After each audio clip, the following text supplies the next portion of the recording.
محزب و خوبصورت طریقه اونگا آرتس نه منی آرتس که است لیتریچر مایا منی آرتس موسیقی مایا دانس مایا منی آرتس فیلم اینڈ تھیٹر مایا خطاطی مایا مجسمه سازی مایا یعنی بس دیگه بس منی آرتس مزید چیزایش که است یعنی آرکیٹیکچر اینیم آرتس منی فاین آرتس جیولری کی ڈیزائن منی یعنی کرافٹ وغیرہ کی جوڑ منی میں مختلف یعنی ہر چیز کی یعنی تمام کے ساتھ شعبۂ آرٹ ہوتا ہے بس یعنی ادب ہم ایک شعبۂ آرٹ ہے صحیح ادب ہم کہتا ہے ایک آرٹسٹک ورک ہے بس وہ تو ادب چیز ہے بس ادب خود میں نے خود شاخہ دارا ادب کے ساتھ خود چیز دو شاخ دارا اور نہ شاخ چیز ہے نثر بس انہاری موتوں کی نثر بس چیز ہے نا چونکہ ادب برانچ آرٹ ہے وہ ادب بدینی کا ادب کے ساتھ خود دو چیز ہے یک نثر یک شاعری دو طریقہ تو دمانی لٹریچر جذبات کو اظہار میں و گپ کو رمیزنی و حالات کو پیش میں واقعات کو پیش میں خو منی نثر کیسے چیز ہم نے خانی منی نثر کیسا کہ نثری کیم گنا نثری کار ناول افسانہ دیگر کیسا سانوائے عمری کیم گنا بایوگرافی سانوائے عمری ہمیں دیگر کہانی داستان کیم گنا داستانہ ہم شبنے دی آپ بیتی ایک درشمو خاندہ باشین آپ بیتی کی نا بلدیس کو تو چیز تیز دمور مشکل آئے گا دیگر کیسا خود میں تمام کیسا دس شکل نصر کی ملکہ ہوئی نا منی دی چونکہ بندہ لی شاعری رمو میں خانی کی شاعری چیز منی شاعری چیز غزل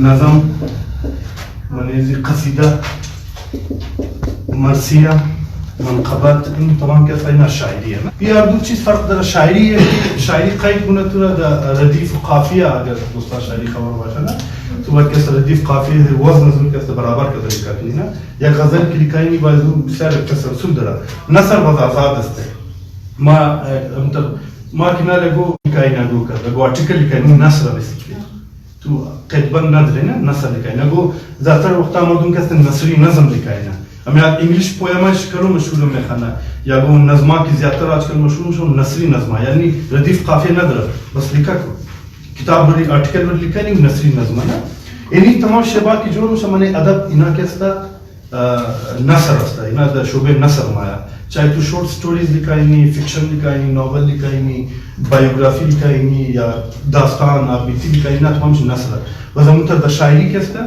نظمہ قصیدہ مرثیہ خو ادب مگا ادب او کار استا او آرٹسٹک کار استا کہ دا ریٹن شیپ باشا دا ریٹن شیپ باشا نا انہا ما ایمی چیزا کہ ما لکھم بلے کتاب یا رسالہ یا میگزین بدو کہتا دے جملے ادب مورا وقینا دا ریٹن شیپ کو دا الفاظی شکل خمایا انہو ادب استا بس ہم تو چونکہ مو گفتی کہ ادب ایک برانچ آرٹ استا بس منی دیگر طریقہ مستر اظہار منتظر ڈانس کی اظہار ہونی ہم ترکی مومنگ یعنی کلاسیکل ڈانس ہے یک بلوک ڈانس ہے بس دیگر ہم ترکی اصلا فلم اینڈ تھیٹر میں آیا بس منی آرٹ کے اصلا بس مجسمہ سازی مشر تو ان کی آرٹ کونا زمانہ چونکہ کیمرہ نہ بتا کہ فوٹو میں گرفتا یا بس انہا کہ دلیں مجسمہ سازی آثار قدیمات چکس کی پیش از موست صورت مجسمہ سازی ہے چاہے منی اسلامک ایرا باشا یا از اسلامک ایرا پیش کی باشا ہزارہ سال تاریخ آکے تمام شی مجسمہ سازی بھی دا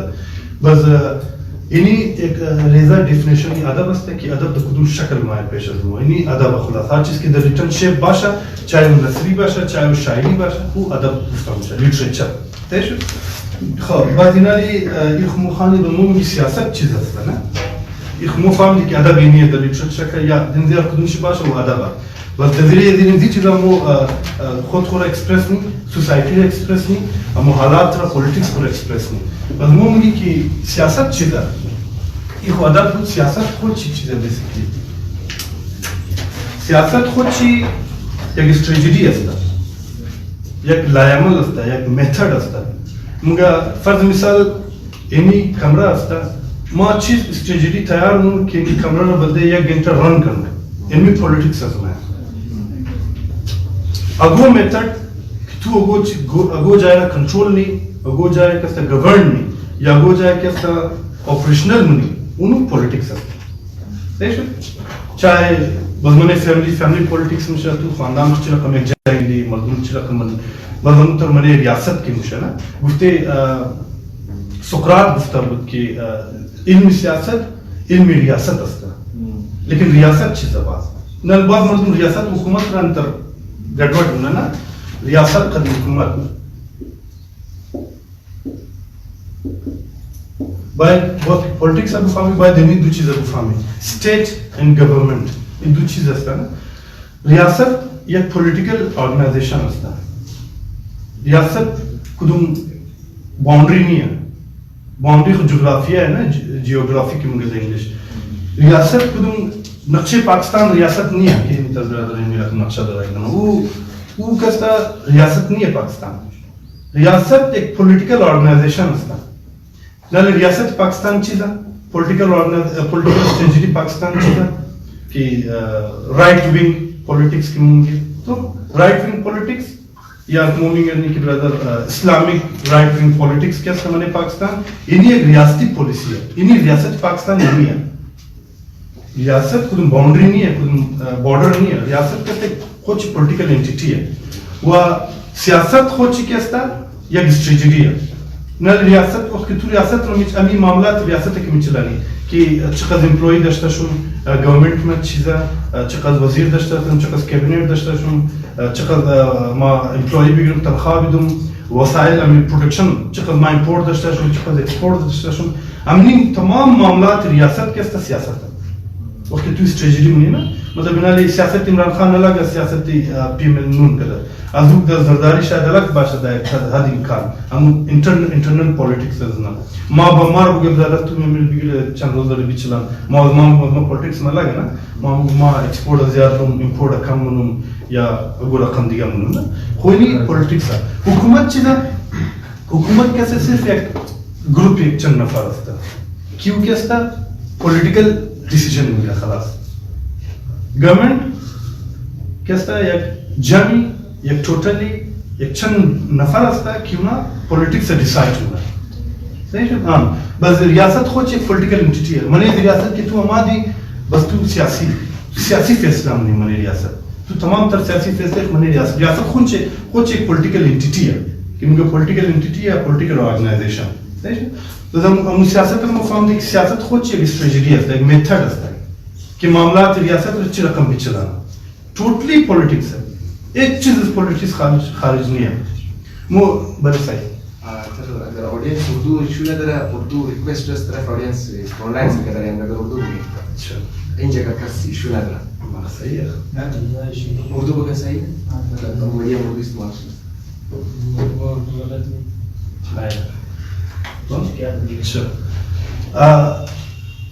تو بسیار بریک خراب ریاست ایک سیاسی ادارہ ہے ریاست ایک سیاسی ادارہ ہے ریاست حکومت کوئی بھی چیز سیاست سے خارج نہیں ہر چیز سیاسی ہے میرا آپ کے سماج میں میرے ارد گرد آپ کے ارد گرد آپ کے گھر میں آپ کے معاشرے میں آپ کے دوست آپ کا یہ لینگویج سینٹر کوئی چیز سیاست سے خارج ہو ہی نہیں سکتا اچھا ابھی بھی بحث کرتے یہ ہم نے یہ دیکھا کہ ادب کیا ہے ٹھیک ہے جو الفاظی شکل میں ہوں جو کتابی شکل میں ہوں جو ریٹن شیپ میں ہوں وہ ادب ہے پھر ادب کی شاخیں ایک نثری ادب تھی اور ایک شاعری ادب تھی ٹھیک ہے ہم نے آرٹ کو بھی سمجھا کہ آرٹ کیا ہے ٹھیک ہے اور پھر ہم نے سیاست کو بھی سمجھا سیاست ایک لائعمل ہے ایک طریقہ کار ہے کسی بھی ریاست کو چلانے کے لیے ریاست کیا ہے سیاسی ادارہ ہے ہر ریاست سیاسی ادارہ ہے کہ آپ نے ریاست کے اندر سیاست کرنا ہے اور سیاسی معاملات کو چلانا ہے ٹھیک ہے پھر حکومت میں ہم نے دیکھا کہ حکومت کچھ لوگوں کا ایک گروہ ہے ایک ایسا گروہ جو سیاسی فیصلے کرے ٹھیک وہ حکومت ہے وہ تبدیل ہوتی رہتی ہے تو ابھی ہمیں دیکھنا ہے کہ ادبی سیاست کیا ہے ہم نے ادب کو الگ سمجھا اور سیاست کو الگ سے سمجھنے کی کوشش کی اب معاملہ یہ ہے کہ ادبی سیاست کیا ہے ادب اور سیاست کا کیا تعلق ہے آپس میں ٹھیک ہے تاریخی طور پر ہم جب بھی دیکھے ہم نے آپ رومن امپائر کو اگر آپ پڑھے رومی سلطنت جسے کہتے ہیں اس کے بعد پھر ہم مسلمانوں کی جو ریاست مدینہ یا پھر ہم آتے آتے برے صغیر تک پہنچتے ہیں, سب کانٹیننٹ تک, یا پھر آپ جو ہے سب کانٹیننٹ تک پہنچتے ان تمام اس خطے کی تمام تاریخ کو جب آپ پڑھیں, یا پھر چائنیز, آپ چائنا کی جو سلطنتیں ہیں, پھر منگول خان کی منگولین اسٹیٹ جتنے تھے, آپ ان تمام تر تاریخ کو اگر آپ دیکھیں گے تو ان میں سب سے جو نمایاں چیز تھی وہ لٹریچر تھا, ادب کا کردار تھا ان کے اندر. برے صغیر میں یہاں پر جب 1917 میں روس میں جب ایک انقلاب آیا, سوویت انقلاب, کمیونسٹ انقلاب, اس کے بعد پوری دنیا میں روسیوں نے, روسی کمیونسٹوں نے اپنا لٹریچر انٹروڈیوس کرایا, مارکسسٹ لٹریچر جسے کہتے ہیں, ٹھیک ہے, مارکسی لٹریچر, مارکسی ادب جسے کہتے ہیں. انہوں نے اس سے پہلے جب روسی ادب کا یا مارکسی لٹریچر کا ظہور ہو, فرانسیسی لٹریچر بہت زیادہ پڑھی جاتی تھی دنیا میں, اسی طرح جرمن لٹریچر پڑھی جاتی تھی. ہم نے اب فرانسیسی لٹریچر کو اگر آپ دیکھیں تو اس میں آپ کو روسو کا نام بہت زیادہ ملے گا, آپ روسو کو پڑھیں گے کیونکہ روسو کا کردار, روسو کے افسانے, روسو کے جتنے فکشنز تھے اس میں آپ دیکھیں گے کہ ورکنگ کلاس کی وہ بات کرتے تھے, وہ لوگوں کی بات کرتے تھے. اسی طرح پھر آپ جب 1917 کے بعد کے انقلاب کے بعد ہم نے دیکھا کہ روسی ادب نے ایک نیا ٹرن, ایک نیا رخ اختیار کیا. اس نے جسے مارکس نے کہا تھا کہ کچھ لوگوں کی جو آبزرویشن ہے, جو کچھ لوگوں کا لٹریچر ہے وہ آسمان سے زمین کی طرف ہے. مارکس نے کہا کہ ہمارے لٹریچر زمین سے آسمان کی طرف سے, ہم یہاں سے دیکھ کر اوپر جاتے ہیں, اوپر دیکھ کر یہاں نہیں آتے. تو ہم پھر جب آپ برے صغیر میں آتے ہیں 1930 میں, جب 1857 میں جب انگریز نے اس خطے میں حملہ کیا اور اس خطے کا پورا کنٹرول انگریز برٹن کے پاس چلا گیا, تو اس کے بعد سے ہم نے دیکھا کہ جو مزاحمتی تحریکیں ہیں, جو ریزسٹنس فورسز ہیں, جو ریزسٹ کری تھی انگریز کے خلاف, چاہے وہ مسلمان ہوں, چاہے وہ گاندھی جی کی تحریک ہو, سیکولر تحریک ہو, یا مسلمانوں کی مذہبی تحریکیں تھی, ہم نے اس میں دیکھا کہ انہوں نے بھی لٹریچر سے استفادہ کیا. ٹھیک ہے, مسلمانوں نے, جیسے سر سید احمد خان نے, اس نے لٹریچر کا فائدہ لیا, کیونکہ سر سید احمد خان کو پتا تھا کہ لٹریچر ہی مجھے اس پوزیشن تک پہنچا سکتا ہے جہاں میں ہر بندے تک پہنچ سکتا ہوں. اس لیے اس نے اخبارات نکالے, رسالے نکالے, ماہانہ ہفتہ میگزینس نکالتے تھے. اسی طرح پھر گاندھی جی کی جو تحریک تھی, کانگریس کی جو تحریک تھی, ان تمام نے لٹریچر کا, سیاست کے ساتھ ساتھ انہوں نے لٹریچر کا ہی استعمال کیا. پھر ہم نے دیکھا کہ جیسے جیسے اس خطے میں انگریز کے خلاف نفرت بڑھتی گئی, انگریز سامراج کے خلاف یہاں پر جب نفرت بڑھتی گئی, تو 1936 میں ایک آرگنائزیشن بنی, پروگریسو رائٹرز ایسوسیشن, یہ انجمن ترقی پسند مصنفین.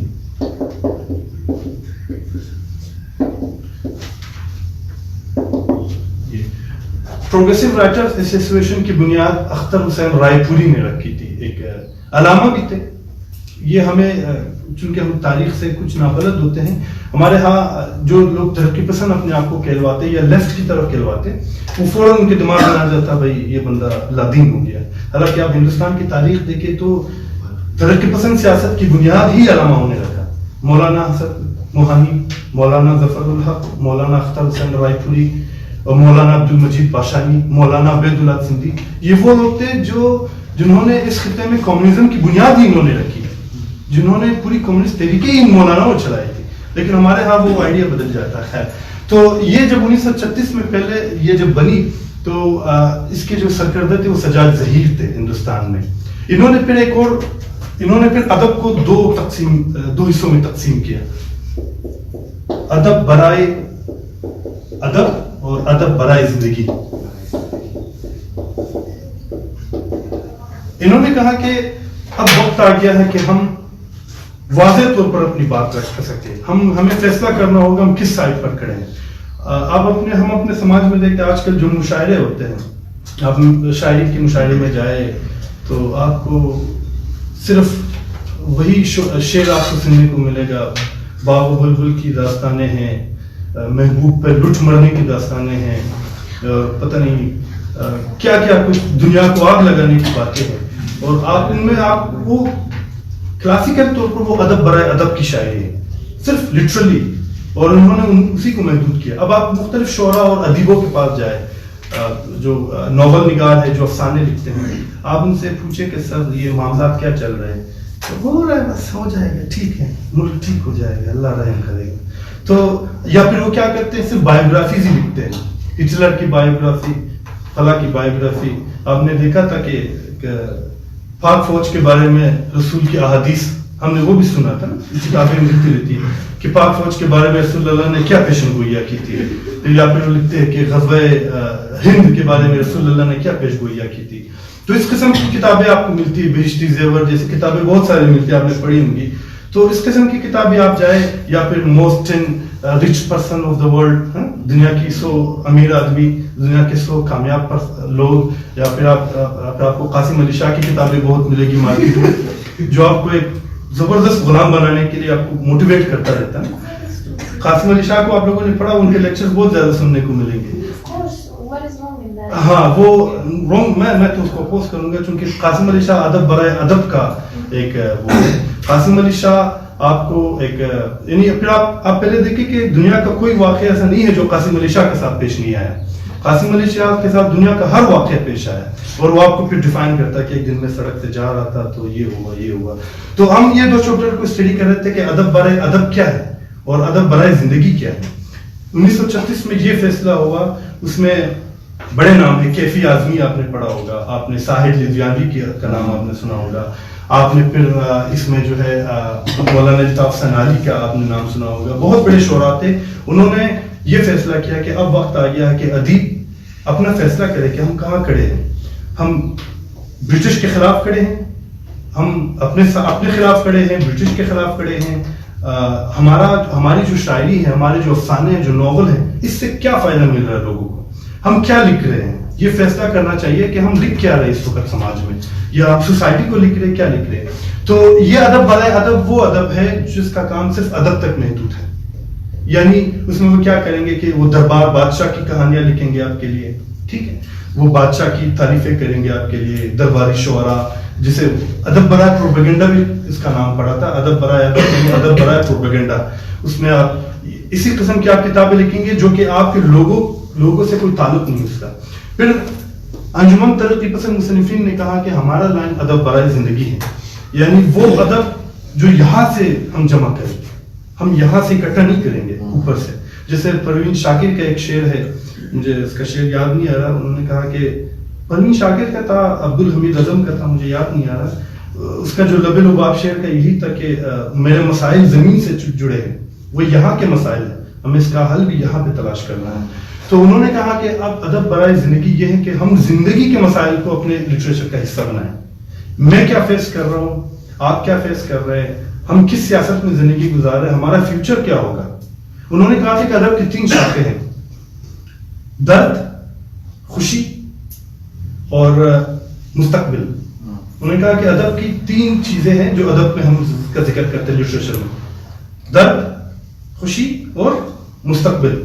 ان چیزوں کا ان 3 چیزوں کو, درد, خوشی اور مستقبل کو اپنے زمین کے مسائل سے دیکھیں. یعنی زمین میں ہمارے ساتھ ہم کن مسائل کا سامنا کر رہے ہیں. ہمارے پاس تعلیم کا مسئلہ ہے, ہمارے پاس علاج کا مسئلہ ہے, لوگ غربت سے مارے جا رہے ہیں. جیسے کہ ہم دیکھتے ہیں کہ پاکستان کی جو بعد میں جو تحریکیں تھی اس میں فیض اور جالب کی مثالیں آتی ہیں ہمارے سامنے. فیض اور جون ایلیا نے بھی کافی اچھی شاعری کی تھی. ہم نے دیکھا کہ انہوں نے لوگوں کے مسائل پر شعر لکھے, انہوں نے لوگوں کے مسائل پر افسانے لکھے. آپ جیسے سعادت حسن منٹو کو آپ لوگوں نے پڑھا ہوگا, آپ دیکھیں کہ سعادت حسن منٹو نے انتہائی کلاسیکل طریقے سے سماج کے اندر جو مسائل ہیں ان کو ہٹ کیا ہے. اس نے بہت سارے مسائل ہیں. اسی طرح جب ہم اس لیے کہ میں نے آپ کو جو مثال دی تھی روسی ادب کی, 1917 کے بعد جو روسی ادب ٹرن ہوا, بیک وقت دنیا کے بہترین ڈرامہ نگار, بہترین ناول نگار, بہترین شاعر, بہترین افسانہ نویس روسی ادب کے ساتھ تھا. میکسم گورکی, ٹالسٹائی, چیخوف کا نام تھا اس میں. ایک 2 اور بندے کا بڑا مشکل روسی نام ہے, میں یاد بھول گیا. تو یہ وہ 5 بہترین لوگ تھے. ٹالسٹائی کا نام آپ لوگوں نے سنا ہوگا. ٹالسٹائی کیوں اتنا, اس کے ایک ناول ہے امن اور جنگ, پیس اینڈ وار اینڈ پیس. یہ وہ ناول تھے جس نے ٹالسٹائی کو شہرت کی بلندیوں تک پہنچا دیا. اس میں آپ ٹالسٹائی کو پڑھیں تو آپ کو ٹالسٹائی میں کسانوں کی حالت نظر آئی, پیزنٹس جسے آپ کہتے ہیں. تو ٹالسٹائی نے اپنی ادبی جو خدمات ہیں، جس نے اپنی ادبی جو جتنا کام ہے اس نے زیادہ تر زور کسان، کیونکہ روس اس وقت ایک کسانوں کا ملک تھا، ایک زرعی ملک تھا. روس ابھی تک سرمایہ داری طور پر فیکٹریاں نہیں بنی تھی، کارخانے نہیں بنے تھے جہاں لیبر بنے. تو روس انتہائی طور پر کسانوں کا ملک تھا جہاں زراعت چلتی تھی، تو ایگریکلچر کنٹری تھا. تو اس لیے اس نے کسانوں کی حالت زار پر اپنے ناول لکھے. پھر آپ میکسم گورکی کو جب آپ پڑھیں گے تو میکسم گورکی نے کارخانے کے مزدوروں کے لیے کتابیں، اب ماں آپ نے پڑھی ہوگی، مدر، اس کی جو نوبل انعام یافتہ جو کتاب ہے، اس میں آپ دیکھیں کہ اس نے فیکٹری کے جو ورکرز ہیں، جو لوگوں کا استحصال ہوتا ہے، جو لوگ ایکسپلوئٹ ہوتے ہیں، اس نے ورکرز کی حالت لکھی. پھر اسی طرح ہم شفٹ کر جاتے ہیں، اس طرف آتے ہیں، ہندوستان کی طرف آتے ہیں. تو ادب برائے ادب کا جو چیپٹر ہم نے اس لیے لیا تھا، اس میں نون میم راشد کا نام آتا. آپ نے نام سنا ہوگا، نون میم راشد. یہ وہ لوگ تھے جنہوں نے پھر ادب برائے زندگی کے خلاف انہوں نے اپنا ایک گروپ بنایا، ادب برائے ادب، اور انہوں نے پھر اس کا نام رکھا تھا کہ کچھ اسی طرح انہوں نے ادبی کچھ اسی طرح آرگنائزیشن بنائی تھی. انہوں نے کہا کہ ہمیں غیر سیاسی ہونا چاہیے، ہمیں سیاست میں ہمیں یہ نہیں دیکھنا کہ انگریز سامراج کیا کر رہا ہے، لیٹس ناٹ گیٹ انوالوڈ. تو کہتا ہے وہ کر رہے ہیں بس ٹھیک ہے، ہمارا کام صرف کیا کرنا ہے، لکھنا ہے. وہ ایسا کچھ نہیں لکھتے جس سے انگریز ناراض ہو، جس سے کچھ اور ناراض ہو. تو لیکن یہ وہ چیپٹر تھا انجمن ترقی پسند مصنفین، جس کی ایک برانچ پھر لنڈن میں بنی. ٹھیک ہے. پھر اردو ادب میں انہوں نے صرف اردو ادب پہ کام کیا. پھر ہم نے دیکھے کہ ساحل ریجوانی کی ایک جو گیت لکھی تھی کہ تو ہندو بنے گا نہ مسلمان بنے گا، انسان کی اولاد ہے انسان بنے گا. انہوں نے پھر اس انقلابی کام شروع کیا. پھر آپ ساحل ریجوانی کی اور غزلیں، آپ میرے پاس فیض کی ایک نظم تھی، چونکہ کہتے کہ ساحل ریجوانی کے بعد اگر کسی نے اس خطے میں سب سے زبردست کام کیا تو وہ فیض احمد فیض ہیں، جس نے لوگوں پر جس نے زبردست کام کیا، یعنی عوام کے لیے کچھ لکھا ہے. تو اس ادب برائے زندگی کا جو یہ چیپٹر ہے، اس کا جو دار و مدار وہ یہ ہے کہ ہم ہمارے جتنے مسائل ہیں وہ ہم یہی تلاش کرتے ہیں، اور ہمارے ارد گرد جو کچھ ہے ہم اسی کو لکھتے ہیں. میں اس کلاس روم میں موجود ہوں، اگر میں ادب برائے زندگی کا قائل ہوں تو میں دیکھوں گا کہ یہاں کے ڈسٹ کی حالت کیا ہے. یہاں جو لوگ رہتے ہیں وہ ان کو ٹھنڈ محسوس ہو رہی ہے، سردی ہے، ان کے لیے گیس کی فیسلٹی موجود نہیں ہے. ان کے لیے میں دیکھوں گا کہ اور کیا مسائل ہے. یہاں دیوار کو رنگ کرنے کی ضرورت. میں سے مثالیں پیش کر رہا ہوں. اگر میں ادب برائے زندگی چاہتا ہوں تو میں کہتا ہوں کہ میرا ادب یہاں کے انسانوں کے لیے وقف ہوگا، میں ان کے مسائل کو لکھوں گا. اگر میں ادب برائے ادب کا تو پھر میں اس کو کسی اور طریقے سے پیٹ کروں گا. میں پھر یہ بولوں گا یار یہ جو چونا نہیں لگا، یہ جو حالت ہے، یہ دراصل قدرت کا ایک نشانی ہے. میں پھر کچھ اور لکھوں گا اس کے بارے میں، اور بھی کچھ لکھ سکتا ہوں. میں اگر کہہ رہا ہوں کہ کلاس روم میں بینچز چھوٹے چھوٹے تو میں کہوں گا کہ یہ شاید انسانوں کو نزدیک تر بنانے کے لیے ایک پالیسی، میں اور کچھ بھی لکھ سکتا ہوں. ٹھیک ہے، بندے آئیڈیاز آ جائے، تخیل بنتے رہتے ہیں. تو ادب برائے زندگی یہ کہ میں مسائل اور جو ایشوز ہیں ان کو ہائی لائٹ کروں. وہ فیض کی ایک نظم تھی بہت زیادہ مشہور ہوئی، ہاں وہ آپ نے سنا ہوگا کہ جس دیش سے ماؤں بہنوں کو اغیار اٹھا کر لے جائے. یہ اس وقت کا دور تھا جب پاکستان میں جاگیرداری فیوڈلزم بہت زیادہ مضبوط تھی. ہم آج بھی دیکھتے ہیں کہ سندھ کے اندر جو ہندو لڑکیوں کو اٹھا کر اغوا کیا جاتا ہے، بعد میں خبریں سننے کو ملتی ہے ہندو لڑکیوں نے اسلام قبول کر لیا. ہم یہ بھی سننے کو دیکھتے ہیں کہ وہ لوگ وہاں ہم نے آپ اس وقت کی جو فیوڈل سوسائٹیز ہیں سندھ کے اندر بالخصوص اور کے پی کے فاٹا سائڈ پہ آپ دیکھتے ہیں کہ وہاں پر مختلف انسیڈنٹس ہوتے ہیں. تو فیض اس وقت تو بہت زیادہ تھا. تو فیض کا جو سارا رجحان تھا وہ لوگوں کے مسائل. فیض سے ایک دفعہ کسی نے پوچھا تھا فیض احمد سے کہ فیض احمد صاحب آپ کتابیں تو لکھتے ہیں غریبوں کے لیے لیکن پڑھتے امیر ہیں، آپ کی کتابیں زیادہ تر اور زیادہ امیر پڑھتے ہیں، کیا وجہ ہے؟ تو فیض احمد سے سوچنے لگے، وہ کہتے ہیں کہ امیروں کو بھی تو ایجوکیٹ کرنا ہے.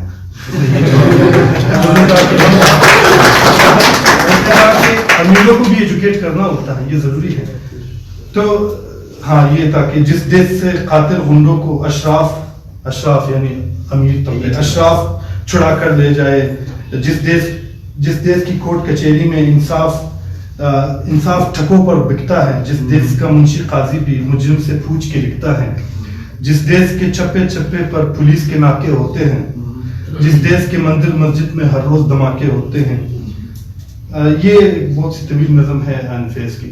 تو یہ مثالیں ہمارے ساتھ موجود ہے کہ ہمارے ادیبوں، اب آپ دیکھیں کہ جن ادیبوں نے سیاست پر لکھا ہے جن ادیبوں نے اب میں کل ہم بحث کر رہے تھے علمدار روڈ پر ایک جگہ، ہم نے کہا کہ ہمارے جو شاعر حضرات ہیں جو افسانہ بھی لکھ دیتے ہیں، ڈاکومنٹریز بھی کچھ لکھتے ہیں، بنا لیتے ہیں، آرٹسٹک کام کرتے ہیں، وہ اپنا سمت کیوں تعین نہیں کرتے؟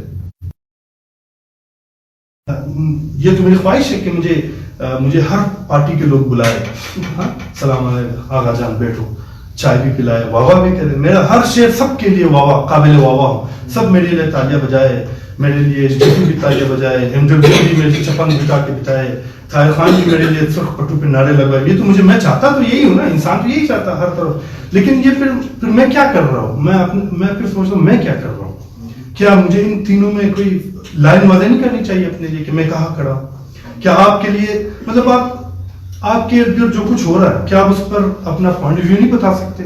آپ کو بلڈ تو کرنا چاہیے پوائنٹ آف ویو کہ میں کیا کر رہا ہوں. لیکن ہمارے شعراء بڑے اچھے شعراء ہیں، ان میں بڑے نام ہیں، محسن نقوی تو محسن چنگیزی سے لے کر مصطفیٰ فلان تک سا، لیکن آپ دیکھیے کہ وہ بالکل خاموش. ہاں وہ تنظیم کے بھی آدمی جلسوں میں جاتے ہیں، ان کو بھی واہ واہ ہے. وہ ہم بھی رکھتے ہیں تو ہمارے پاس بھی واہ واہ ہے، ادھر جاتے ہیں ادھر بھی واہ واہ ہے. یعنی ہر طرح سے ہی واہ واہ ہے. وہ کوئی نیریٹو نہیں لیتا اپنا. میرے سوسائٹی میں کیا ہو رہا ہے، میں اگر اس پر نیریٹو نہ لوں. آپ نے غیر جانبداری کا نام تو سنا ہوگا کہ یہ بنا نیوٹرل بندہ ہے.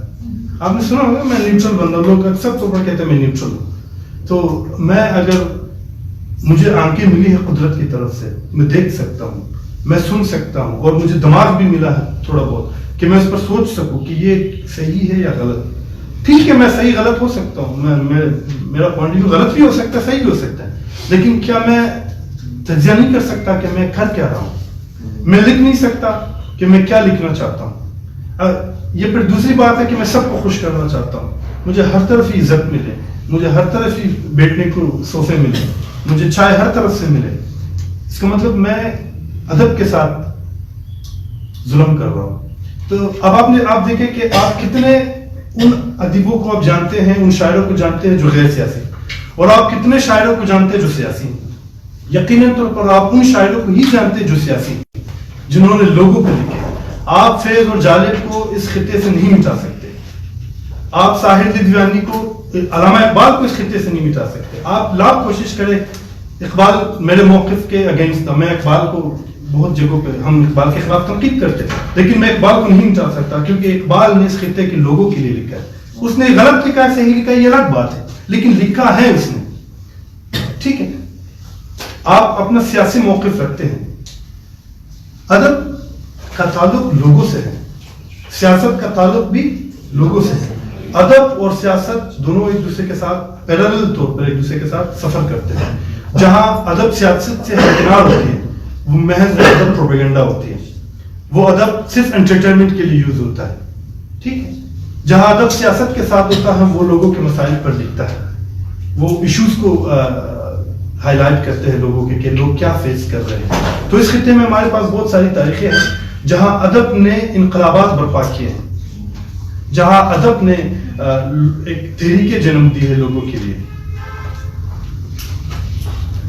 اس میں تھا کہ ادب برائے زندگی اور ادب برائے ادب کا ایک چیپٹر تھا. اسی طرح سے تسلسل اس خطے کا چلتا رہا کہ لوگوں نے شاعری کو، لوگوں نے ناول کو، لوگوں نے شارٹ سٹوریز کو، فکشنز کو لوگوں نے سیاسی طور پر پیش کیا، لوگوں نے اپنی شاعری کے ذریعے پیغام پہنچایا. اب میں تو اکثر ہم جاتے ہیں لوگوں کے پاس، لوگ غیر سیاسی موقف رکھتے ہیں. میں کہتا ہوں کہ اسٹوڈنٹ آپ لوگ اس سوسائٹی کا سب سے آپ لوگ ایکٹیو پارٹ آپ ہو، باقی تو اللہ معاف کرے چلے گئے، سب سے ایکٹیو پارٹ آپ لوگ اس سوسائٹی کا. اگر اسٹوڈنٹ ہی نان پولیٹیکل ہوگا تو جبر ہے تاریخ کے اوپر. ہم ہمیشہ کہتے ہیں کہ چونکہ آپ کی لرننگ لٹریچر سے شروع ہوتی ہے، آپ نثر پڑھتے ہیں. کوئی نوجوان شاید کوئی سوسائٹی ایسا نہیں ہے جو نثر، جو لٹریچر نہ پڑھے. آپ نے کچھ لوگ ناول پڑھتے ہیں، افسانے پڑھتے ہیں، بایوگرافیز پڑھتے ہیں بہت سے لوگوں کے. آپ شاعری بہت شوق سے سنتے ہوں گے، لیکن اس میں یہ کہ آپ کیا سن رہے ہیں. ہم اکثر دیکھتے ہیں کہ کتاب خوانی پہ باتیں ہوتی ہیں. میں کہتا ہوں ہم کیا پڑھتے ہیں کتاب میں، یہ ڈیسائیڈ کرنا بہت ضروری ہے. میں کتاب پڑھنا چاہتا ہوں، میں چاہتا ہوں کہ کتاب پروموٹ ہو، کتاب خوانی ہو، لیکن شرط یہ ہم کیا پڑھ رہے ہیں، ہم کیا پڑھنا چاہتے ہیں، اس کا ڈیسیجن تو ہونا چاہیے. میں اپنے مسائل دیکھوں گا کہ میرے مسائل کیا ہے, ان کا حل کیا ہے, مجھے وہ پڑھنا چاہیے. اگر آپ ٹھیک ہے میں بھی پڑھنا چاہتا ہوں کچھ غیر سیاسی کتابیں جو مجھے انٹرٹین کرے, جیسے آپ نے اب ڈرامے, کچھ کتابیں ڈرامے کی شکل میں, آپ نے وہ جو پی ٹی وی میں ایک ڈرامہ آتا تھا فیملی فرنٹ کے نام سے, آپ نے سنا ہوگا, پی ٹی وی میں, شاید میں سب سے بوڑھا ہوا آپ لوگوں میں. تو اس قسم کے ڈرامے اگر آپ دیکھیں, یا پھر آپ کیا نام ہے اشفاق احمد کی جو بیوی ہے, ہاں وہ آپ ان کی کتابیں پڑھ لیں, سب ان کی کتابیں پڑھ لیں, ہاں آپ کو مل جائے گی تسکین, آپ پڑھیں گے آپ کو مزہ آئے گا, آپ کو کچھ چیزیں لرننگ ملے گی. لیکن اگر آپ سیاسی کتابیں نہیں پڑھتے, اگر آپ کی ایج ہی لٹریچر سے سٹارٹ ہوتی ہے اور آپ غیر سیاسی چیزیں پڑھتے ہیں, میں کہتا ہوں کہ سوسائٹی کے اندر اسٹوڈنٹ ہی سب سے پولیٹیکل وہ سیکشن ہے سوسائٹی کا. آپ یونیورسٹی کے اندر جاتے ہیں, آپ پولیٹکس دیکھتے ہیں, آپ نیشنلسٹک پولیٹکس دیکھتے ہیں, آپ مذہبی پولیٹکس دیکھتے ہیں, آپ فیکلٹی کے اندر آپ پولیٹکس دیکھتے ہیں, ٹیچر اور اسٹاف کا. پھر آپ سوسائٹی میں آ کر اپنے فیملی کے اندر پولیٹکس دیکھتے ہیں, ہر فیملی کے الگ پولیٹکس ہوتی ہے. تو یوتھ اور اسٹوڈنٹس کو سب سے زیادہ پولیٹیکل ہونا چاہیے, تب جا کر آپ ایک نیریٹو بلڈ کر سکتے ہیں اپنے لیے, ایک لٹریچر جو پولیٹیکل لٹریچر ہے آپ اس کو اپنے لیے وہ بنا سکتے ہیں. کیونکہ ہم نے تھرو آؤٹ ہسٹری جہاں ہم رومن امپائر کی بات کریں, یا پھر ہم آتے ہیں ایون آپ دیکھیں کہ ہم اس وقت حضرت محمد پر ایک ڈسکشن ہو رہی تھی ایک جگہ, ہم نے یہی کہا کہ اسلام کا جو سب سے بڑا وہ پیشکش تھا, آپ اسے معجزہ کہہ لیں, میں تو معجزہ نہیں کہوں گا, سب سے جو بڑا پیش رفت تھا, جو سب سے اس نے حیران کن تھا, وہ قرآن کا بطور نثر پیش آنا ہے, ایک لٹریری شکل میں پیش آنا ہے. دیکھیں جب حضرت موسیٰ کا ظہور ہوا اس وقت دنیا میں معجزات کا ایک دور تھا, ہر کوئی معجزہ دکھا رہا تھا حضرت موسیٰ کے دور میں. سو حضرت موسیٰ کے پاس بھی ایک معجزہ تھا, وہ کہتے ہیں نا چھڑی لمبی کر دیتے تھے یا پانی میں مار کے راستے رکھ کر دیتا تھا. اس نے اس وقت معجزات کے دور میں اس نے وہ ٹرکس کام آئے, اس کے وہ معجزات کام آئے. پھر حضرت عیسیٰ کے دور میں ہم نے دیکھا کہ جو طب ہے, میڈیکل کا جو دور تھا, علاج کرتے تھے, حضرت عیسیٰ کے پاس وہ ہنر تھا. ٹھیک, پھر ہم حضرت محمد کے دور میں آئے, لٹریچر کا دور تھا. آپ دیکھیں لوگ شاعری میں ایک دوسرے سے بات کرتے تھے, اور شاعروں کو درباروں میں زبردست تنخواہیں اور مراد ملتی تھی. وہ دور تھا شاعری کا, ادب کا دور تھا, لٹریچر کا. وہ دور تھا جب حضرت محمد نے اپنی سب سے بڑی وہ انہوں نے میدان میں رکھی کہ یہ قرآن کو میں نے ادبی شکل میں اتارا. آپ پڑھے کوئی بھی صورت آپ پڑھے, الحمدللہ رب العالمین الرحمن الرحیم مالک یوم الدین, صحیح ادبی شکل میں انہوں نے اتارا. تو یہ ہم دیکھیں کہ اس کے بعد جو سلسلہ ہم تک بڑھتا ہوا یہاں آتا ہے, ادب نے بالکل سماج بدلے. کوئی بھی سوسائٹی, کوئی بھی ریولوشن, کوئی بھی چینج کسی بھی سوسائٹی میں لٹریچر کے بغیر کبھی آئے نہیں ہے. اور لٹریچر بغیر ادب کے ایک شو پیس ہے, آپ اسے رکھ کے کسی الماری میں تصویریں بنائے, فیس بک پہ کور پکچر ڈال دے, میرے پاس اتنی بڑی کتابیں میرے پاس موجود ہیں, لیکن وہ غیر سیاسی ادب ہے, وہ ایک شو پیس ہے, وہ کسی کام کے نہیں. جب یہ ہمارا ریلیٹڈ ہے, کچھ لوگوں کو پسند ہے اچھی اچھی اسٹوریز پڑھنے کا, وہ سیاسی چیزیں پسند نہیں کرتے. بہت سے لوگ سیاسی چیز, سیاست سے یار سیاست جھوٹا ہے, یہ بس وہ یہی کتابیں پڑھتے ہیں. ٹھیک ہے, یا ڈائجسٹو ہم پڑھتے تھے ایک زمانے, آپ لوگوں نے پڑھی ہوگی یار, آپ نئے زور لیکن میں سب سے بھولا ہوں.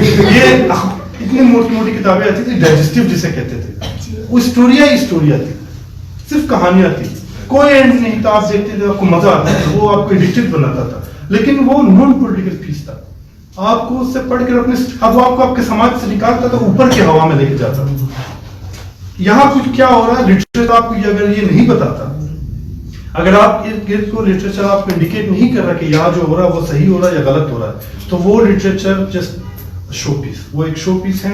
اور وہ سیاست سے دوری, انسان کا سیاست سے دوری یا لٹریچر کا سیاست سے دوری آپ کو ایک نان پروڈکٹیو انسان بناتا ہے.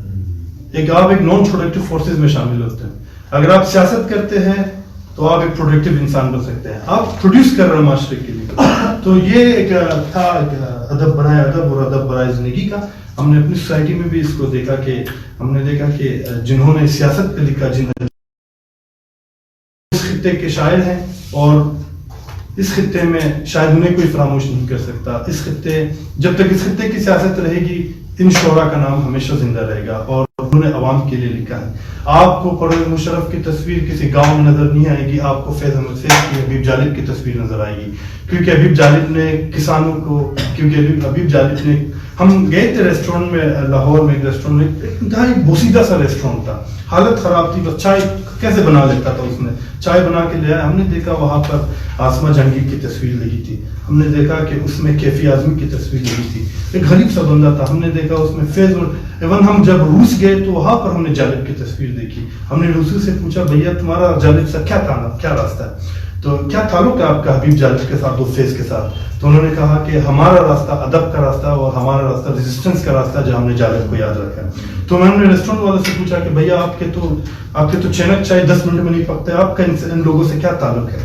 تو انہوں نے کہا کہ یہ ہماری عوامی ریزسٹنس کا تعلق ہے, ان لوگوں کا عوام سے تعلق ہے. آپ مشرف کی تصویر نہیں دیکھیں گے, آپ ضیاء الحق کی تصویر نہیں دیکھیں گے, آپ کی تصویریں دیکھیں گے.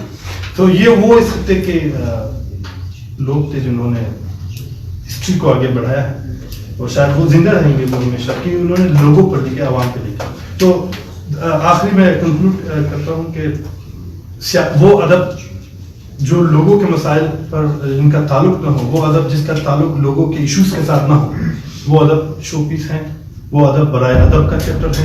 اور ہم نے ڈیسائیڈ کرنا ہے ہم نے ادب برائے ادب کو پڑھنا ہے یا ادب برائے زندگی کو پڑھنا ہے. ہمیں اپنی زندگی کو انٹروڈیوس کرانا ہے ادب کے اصول سے, یا پھر صرف ادبی ہم نے بس ادبی شغل لگانے, یہ اس میں پاس. Sir, why we take lots of interest in politics? We do not have any interest. ہاں دیکھیے, یہ آپ نے بڑی زبردست کوشچن کی کہ ہم سیاست میں کیوں حصہ لیں, کیوں دلچسپی لیں. دیکھیے وہ ایک مشہور کوٹیشن ہے, جہاں جب ہم NSF میں ہوتے تھے, نیشنل اسٹوڈنٹ فیڈریشن میں, ہم ایک سلوگن یوز کرتے تھے, کہتا ہے کہ when politics decides your future, then you have to decide your politics. جب سیاست آپ کے مستقبل کا فیصلہ کرتا ہے تو آپ کو اپنے سیاست کا فیصلہ کرنا چاہیے. میں نے کہا کہ ریاست کیا ہے, پولیٹیکل انٹیٹی, اور سیاست کیا ہے, ڈیسیژن میکنگ. جب ریاست ہی سیاست ہے, سیاست سے کوئی چیز باہر ہو ہی نہیں سکتا. جب آپ پاکستانی ریاست میں رہتے ہیں, پاکستانی ریاست ایک سیاسی ادارہ ہے جس پر اس وقت فوج کا قبضہ ہے, ٹھیک, یہ بات کلیئر کریں. کل کو کسی اور کا قبضہ ہو سکتا ہے, کل کو کسی اور کا قبضہ ہو سکتا ہے, جس کی پاور جو زیادہ اپنے آپ کو فرنٹ لائن پہ لے کر آئے گا. تو اس ریاست پہ وہ قبضہ ان کا قبضہ ہے, وہ آپ کے فیصلے وہ کرتا ہے. آپ کے میڈیا کیا آپ کو دکھائے وہ ڈیسائیڈ کرے, آپ کی اخلاقیات کیا, آپ کی اکنامک کنڈیشن کیا ہونی چاہیے وہ فیصلہ کرے گا. آپ کا CNIC کب بنے گا, کب ریجیکٹ ہوگا, وہ فیصلہ کرے گا آپ کے بارے میں. آپ کے پارلیمنٹ میں کون کیا بولے گا وہ ڈیسائیڈ کرے گا آپ کے بارے میں. سو وہ فیصلہ کر رہے ہیں آپ کے بارے میں, وہ مہنگائی پھیلا رہے ہیں, وہ ٹیکس بڑھا رہے ہیں آپ کے اوپر. اس کا مطلب وہ آپ سیاست آپ کے ہر قدم پر آپ کو متاثر کر رہا ہے, آپ پر ایفیکٹ اپنے ڈال رہا ہے. مہنگائی ہے, تعلیم, اسکالرشپ کٹ رہی ہے, آپ یونیورسٹی کے لڑکے ہیں, اسکالرشپ کٹی ہوئی, تعلیم کی بجٹ میں کمی آئی, تو یہ سیاست ہی تو ہے. اگر آپ کی سیاست ہوتی تو آپ نہیں چھوڑتے, آپ اور الاؤنس دیتے اسٹوڈنٹس کو, آپ اسٹوڈنٹس کو اور مراحت دیتے, فیسلٹیز دیتے. تو یہ سیاست ہی ہے جو آپ کے ہر قدم پر آپ کو متاثر کرتا ہے. تو آپ سیاست سے کنارہ کش ہو نہیں سکتے, آپ سیاست سے الگ ہو ہی نہیں سکتے. یہ امپاسبل ہے کسی بھی انسان کے لیے کہ وہ سیاست کہیں کہ میں سیاست نہیں کرتا. آپ مہنگائی پر احتجاج نہیں کرو گے شاید پریس کلب کے سامنے, لیکن عمران خان کے 2-4 گالیاں تو نکالو گے, یہی تو سیاست ہے. ہمارے ہاں وہ کہا جاتا ہے کہ کربلا کے بارے میں کہ ہم کہتے ہیں کہ کربلا بہت بڑا سیاسی ایونٹ تھا, پولیٹیکل ایونٹ. لوگ کہتے ہیں نہیں, محمود صاحب غیر سیاسی تھا. غیر سیاسی کیسے ہو سکتا ہے جب آپ یزید جو آپ کے ہیڈ ہے اسٹیٹ کا, آپ اس کو کہتے ہیں کہ میں آپ کو نہیں مانتا, میں نہیں جانتا, میں نہیں مانتا, پھر آپ کیسے کہہ سکتے وہ غیر سیاسی ہے؟ آپ ہیڈ آف دا اسٹیٹ کو کہتے ہیں. ابھی میں عمران خان کے سامنے کھڑا ہو جاؤں کہ نہیں مانتا تجھے یار, بڑا تو میں سیاست نہیں کر رہا ہوں. پھر وہ مجھے بولے گا تم کیا مانتے ہو, وہ تو بولے گا پھر مجھے نہیں مانتے پھر کیا مانتے ہو, میں بولوں گا بھائی میں یہ مانتا ہوں, سیاست ہی. سر پولیٹکس اینڈ پالیسی کا کیا وہ ہے سر؟ پولیٹکس, ہاں, پولیٹکس خود ایک ڈیسیژن میکنگ, ایک پالیسی میکنگ اسٹیپ ہے. جی آپ جو پالیسیز بناتے ہیں نا, مطلب آپ سینٹر کے, اس ایجوکیشن سینٹر کے لیے آپ ایک پالیسی بناتے ہیں کہ ہم نے اتنے اسٹاف ہائر کرنے ہیں, کتنی سیلریز ہونی چاہیے, پھر آپ دیکھیں گے کہ اسٹوڈنٹس کتنے, ہماری انکم کتنی, ایکسپینڈیچرز کتنے ہیں. یہی تو سیاست ہے کہ آپ اسٹریٹجی بنا رہے ہیں. ٹھیک ہے, یہی تو سیاست ہے. آپ اچھا میرے لیے کتنا بچے گا, پھر میں دیکھ رہا ہوں میرے لیے کم بچے گا, فی الحال مس کو آؤٹ کرو. یہی تو ہے نا, یا اس کی تنخواہ میں کٹوتی کرو. سر تھینک یو سو مچ سر, آپ یہاں پہ آئے, مجھے بہت خوشی ہوئی سر, بہت کچھ سیکھنے کو ملا اور مستفید بھی ہوئے سر. سر جیسے کہ آپ نے کہا کہ محمد کے دور میں, حضرت محمد کے دور میں قرآن سے لٹریچر آیا تھا سر, اس سے پہلے بھی تو حضرت موسیٰ کے توریت آئے تھے, اس طرح انجیل آئے تھے اس سے پہلے, مطلب 3-4 اور کتاب اس سے پہلے بھی موجود تھا.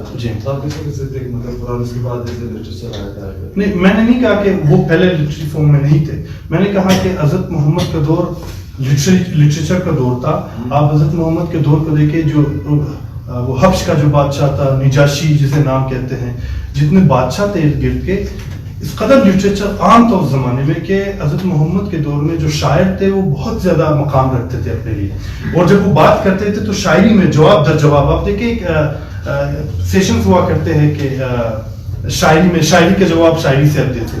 ٹھیک, وہ دور تھا کہ لوگ شاعری کے جواب شاعری سے دیتے, یعنی لٹریچر اتنا لوگوں کے اندر, ذہنوں کے اندر, سماج کے اندر اپنی جگہ بنا رکھی تھی.